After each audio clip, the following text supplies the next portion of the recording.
we are so pleased today that we have Stephen with us. And Stephen, you've been a part of A Touch of Understanding for quite some time. Didn't you say it was about 11 years? Yeah, it's about 11 years now. They came to my school when I was in 3rd grade. Okay. And they did one of the workshops, went through the speakers, all the different stations that they had to do with the canes, the wheelchairs, all that stuff, the braille, everything.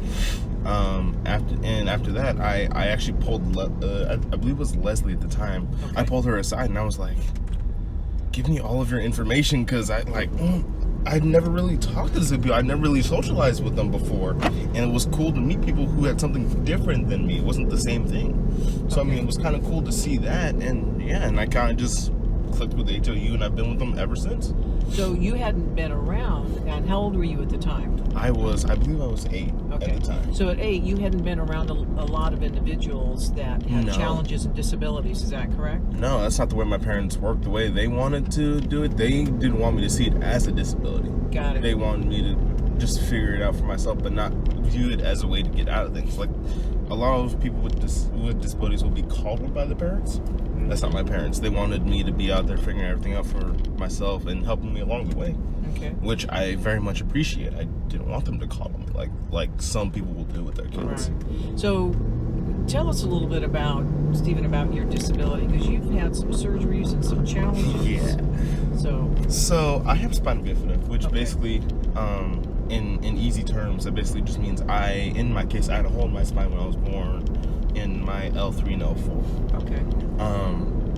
And when I was born, doctors went and closed that up, gave me a shunt because I had fluid on the brain when I was born, which can cause several issues down the line. So they wanted to drain it out of the body, gave me the shunt and all that.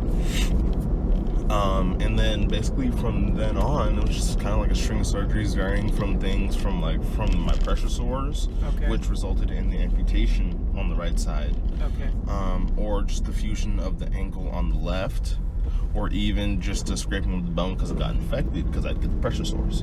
Okay. But I mean, you've been in a wheelchair for a while, but then wheelchair. I used a walker. I used crutches. I've used braces. Pretty much almost any medical device you can think of, I've used. like anything to help you get around, I've probably used it. Well, you've been a champion, and you got involved with the wheelchair basketball. Yep. Oh, and weren't Love that. You're quite the champion in that arena, I think I've heard.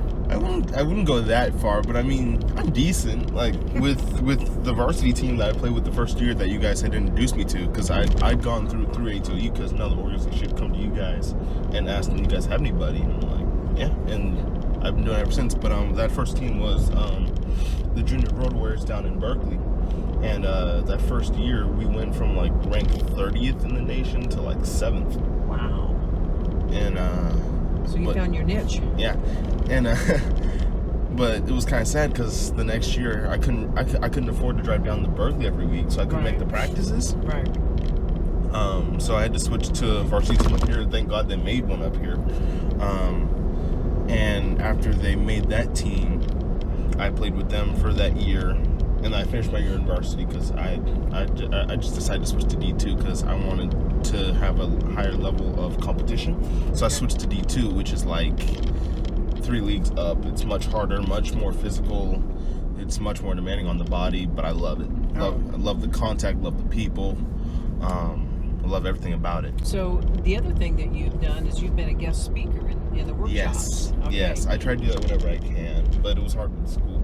But I mean, we would just go around to whatever schools had decided that they wanted our program there, and I would speak, and I'd help out with the workshops when I can. But yeah, I would tell kids my life story, kind of stuff I've been through, some of the things that they can do to help make it a little bit easier for people with disabilities. Because I mean, it's different for everybody. It's different for everybody with a disability. Right. Let's go back to when you first were involved with the ETOU workshop when you were 8 yourself. Yeah. Did you feel after that workshop, since you've experienced it, now you're a speaker, but when you went through that yourself, and it was an eye-opening kind of an aha moment for you at 8, did you feel that your classmates treated you with more dignity and respect after that? Because most definitely. They understood your challenges more? Yeah. I got teased a lot in elementary school. Did you? Okay. So that was kind of hard going through that. But after going through it and realizing that I'm not the only one, because some of these kids didn't know what disability was, they just thought I was different. Because they'd never seen one either. Like, it was just something that little kids aren't really accustomed to. But after seeing that and meeting a lot of these other people, I'm not gonna say all the teasing and bullying stopped, but it lessened. Very much. Okay. Very much so.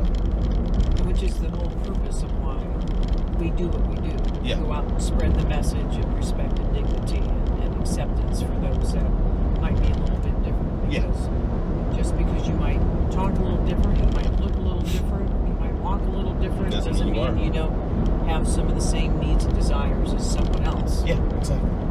Well, that's for you to have been able to have an impact like you have, and for you to be able to spread the word, because you obviously thought it was important at 8, and letting your parents know, well, we're going to get involved with ATOU, and they're going, well, what's that? That's pretty amazing. That's a remarkable story. So I have a question for you. Have you ever heard any of Nolan's jokes? He tries to tell me something from time to time. Well, all of our guests have the opportunity to hear one of Nolan's jokes, and if you have one to say back, well, you can do that. But Nolan, what do you have for Stephen today? What is a dentist's favorite time of day? I don't know. What day? 2:30. Oh my god! You told me that one. That's a good one. That goes right up there with that ground beef. Oh, that was a good one too. Oh, so you have another one, Nolan? Then? Yeah. What do you call a cow with no legs? Ground beef. Ground beef. Oh no.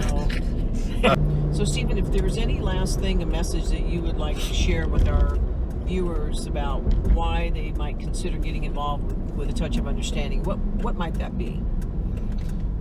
Honestly, I think the biggest thing was because you can make a difference. Okay. Because ATOU has been around for what, a little over 20 years now? 23 years, yes. Yeah, a little over 20 years, and they've hit over 100,000 students. 116,000. With their programs. Yes.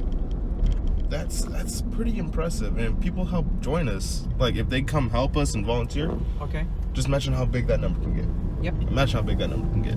Well, see, and that's just the lives that you touch that you know of. That doesn't include the lives and the rippling effect that happens. Yeah, you That's don't know everybody you touch. Exactly. It's much larger than you realize. Right. And I think a lot of people don't realize that, and they're kind of afraid.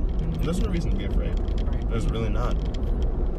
Well, Stephen, we thank you so much for your time today. We wish you the best of luck in your travels when you go up to Reno and start the new chapter in your life. And we'll be looking forward to having you come back and visit and participate in any way you possibly can. I would love to. Okay. Well, thank you so much. It's a pleasure. Yeah.